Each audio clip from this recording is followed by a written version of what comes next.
Good morning, everyone. Welcome back to another car repair video. Yeah, that's right, you know where you are. This is the Chris Camaro channel, where we do sketchy work on cars for cheap and get you where you need to be. I apologize for the noise in the background. That's my really super ghetto space heater setup that I got here. This video is about changing your supercharger belt. And on W bodies with a supercharger, the L67 engine, the routing is very simple. I've been told that this job can be done in like 5 minutes, so we're going to find that out today and see how easy it is. How do you know you need to change your supercharger belt? Well, for me, it started making squeaking noises, which could either be the serpentine belt or the supercharger belt. So you really have to listen to the engine while it's running in the engine bay. Like, put your ear here and there and try to identify where the squeak is coming from. But more than that, it's not just the squeak. When I'm driving the car and I mash the gas pedal, the supercharger boost doesn't stay up at the top where it should be. It kind of spikes up initially and then it starts to fall back. And I was kind of wondering, what's that about? Maybe I'm just reaching the capacity of the supercharger and I can't get more power. But the more I started to think about it, the more I realized that wasn't logical. And then I started getting the squeak and I'm like, it's probably belt slip, you know? So when you just push the supercharger further and further, eventually it gets to a point where it can't grip anymore and it starts to slip, and then you just max out. And then one day, the needle wouldn't even go any further than like 2/3 of the gauge, and I'm like, oh, okay, this is definitely 100% belt slip, because it fixed itself shortly after that. I guess it was maybe the humidity or the temperature that day. It was slipping more. So let's get to the actual change itself, because I'm talking a lot here and you want to see the actual change. So let's go to the engine bay and see how that's going to work out. All right, so here we are in the engine bay. You can see the supercharger here. Okay, here's the snout of the supercharger. Here's the supercharger pulley, and this is the belt. Okay, and the routing of this is fairly simple. There's really not a whole lot to it. There's the belt goes here to this. I guess this is an idler pulley, and then the idler, from there it goes down to the crank, actually. So the crank is, I'm not sure if you can see it. I'm just going to try to get an angle where you can see it. It's that pulley just beyond that red wire there. That's the crank. So this one goes around. It goes down on the bottom side of the crank pulley, up around the left, and over the top of the crank pulley, and then it goes to another idler there, and then it comes up to this tensioner. So this is the tensioner pulley, and this is what controls, you know, how tight it's gripping and all that. So if it starts to slip, it's sometimes related to that having too much slack in it, but not always. Sometimes the belt just gets old, right?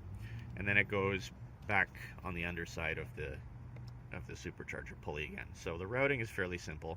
I think the hardest part about this job is going to be just getting your arm down far enough into this crevice here to route the new belt around the crank pulley. That's going to be the hardest part. For me, it'll be about as easy as it can be, because I have very thin arms and wrists and hands and everything, so I should actually be better off than some buff guys, some studs who have really thick arms, who might have trouble getting their hands down in there. But I'm going to give it a try. I'm going to see how hard it is. I think it shouldn't be that bad. I'm wearing a jacket, but I can pull that back and just, you know, like I said, just sneak my arm down in there and try to route this thing. So give me a second. I'm going to prepare all the tools and everything, explain that, and then I'll get back to you. Okay, so as far as what you need for this job, it's extremely simple. You just need the belt itself that you're changing, and a socket wrench with a 15mm socket on it. I think it's 15. Yep, it's 15. Okay, so 15mm socket. That's to go over the tensioner pulley there, the nut on the end of the tensioner. And I have another video where I changed the actual pulley itself. So if you go back to that video, you can get further detail on this. But in any case, it's just a 15mm socket and the belt itself. And this part number, Does it have a part number on it? Jeez, how do they identify these things? I think it's actually written right on the belt. Oh, here it is. Okay, this is probably it here. So this one is 060658.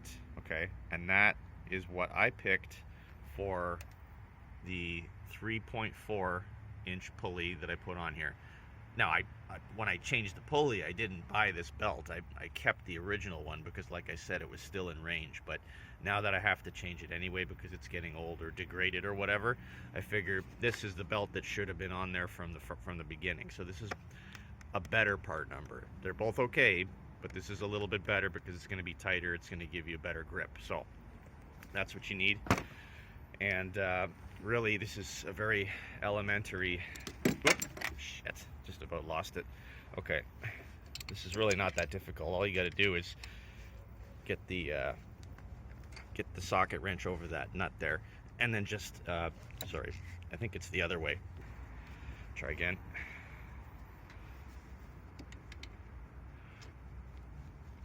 All right, okay. So as you pull on this, wait a minute. No, I had it right the first time. Bullshit. Don't know what I'm doing until I do it. All right, let's try again. Okay, that's correct. Okay, so again, clockwise is the direction you want to rotate the thing. Okay, so clockwise loosens up this tensioner. I'm gonna try to get it there. Okay, there we go. Okay, so you can do this with hand force. It's not impossible. You can use a breaker bar, of course, if you have one, but I'm a bit lazy. I don't think I actually need to use a breaker bar because I'm getting enough torque. So what I'm going to do is I'm just going to torque this loose.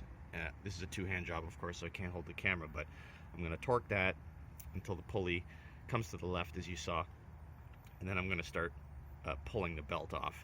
It's that simple. You just have to pull the belt free of the tensioner and the whole thing will unravel. I suggest taking a picture or something, because if you screw it up, it will shred and destroy your new belt, and you don't want to do that. So take your time. It's a short job anyway, so there's no point in rushing through it, and just document what you did and then do the reverse procedure. So I'm going to just pull the belt off first, and I'll show you that condition first. Of course, in the middle of my job, it had to start fucking raining, so now it's all wet everywhere, but whatever. I'm just going to try to get this done if I can, but that just makes it more fun, right? So yeah, I've got this thing kind of mostly routed. It didn't take more than a minute here. So again, like, the big concern is, I'll repeat myself again, just make sure that the routing on the crank pulley is correct, because you don't want to shred that up when you start the engine. I think it's okay. It looks fine. I don't know if you can actually see or not.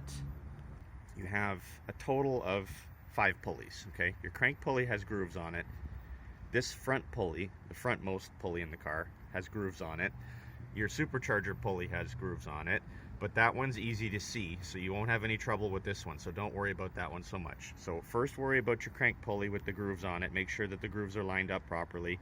Then make sure that this frontmost pulley is also centered with the grooves correctly lined up, so that there's no shredding going to happen there. The other two are just, they don't have grooves on them, so it's just the back side of the belt that's touching those, so those are not so much of a concern. If you've got the crank, the front one, and this supercharger pulley, then you're good. So priority, start at the bottom, then go to the front one, and then once you're at that point, like I am now, you're good. Then you just have to pull back on your tensioner until you can get this around your supercharger pulley. Now the supercharger pulley, you'll notice, has more ribs on it. It's an 8-rib pulley. All the rest of the pulleys in the car are 6-rib. The belt is 6-rib. Some setups have 8 ribs. I've seen ZZP actually sells 8-rib belts, but in this case that's not applicable, so you just need the 6-rib version. Make sure that the parallelism is good between the supercharger pulley and the other pulleys in the system. If you kind of create a virtual plane, if you will, that they all share, you want this belt to be coplanar. You don't want it to be out of plane or on some angle like that, because it's also gonna destroy your belt. In my case, I'm using the innermost 6 ribs. I'm not going all the way to this end here. I'm just using from this edge, count 6 ribs, right? And those are the ones I'm using. Also, I have some damage on this pulley that came from the factory and happens to be on this side, so I'm lucky that way, so I can just use the good ones that I have. So now I'm gonna torque back on that nut, and I'm gonna finish off the job by routing this around the supercharger pulley. I'll be honest with you, it went on easy, but I wasn't 100% successful in the first attempt. Once you pull that tensioner all the way back and it stops at the hard stop, it's actually kind of difficult to get this all the way over to the inboard side of the pulley, just because, well, part of the problem is it's cold out, it's raining, my hands are wet and cold, and you know what happens when, you know, in wintertime, how your fingers lock up and they start to hurt from the cold or whatever. You start getting that pain that's often associated with wintertime work. Yeah, it's just hard for me to just get that over, so you might need a couple temps to do it.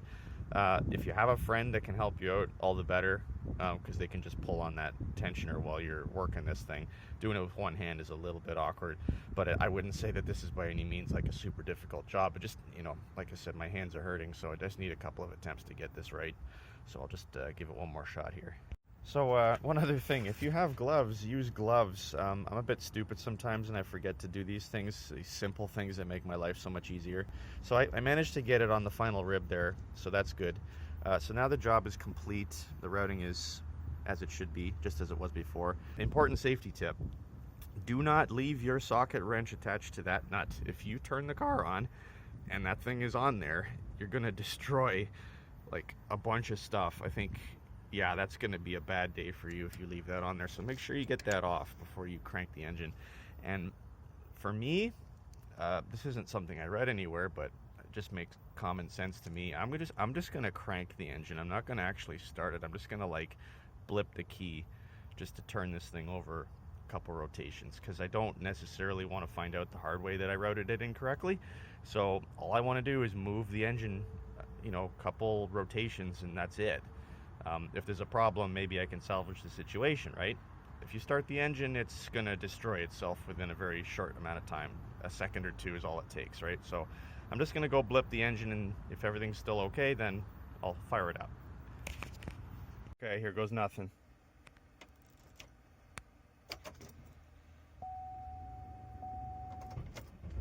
Oops, I didn't mean to do that.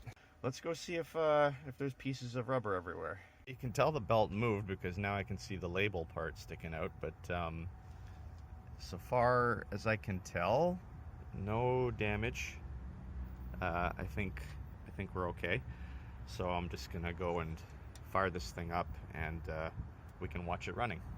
Right, so now the belt's happy, and the engine's purring like a kitten, and it's pissing rain, and I feel disgusting. So that's my sign to get the fuck out of here. So you know, thanks for watching, and as always, you know, this has been the Chris Camaro channel. Like, subscribe, comment, super thanks, all that crap, and I'll see you in the next video.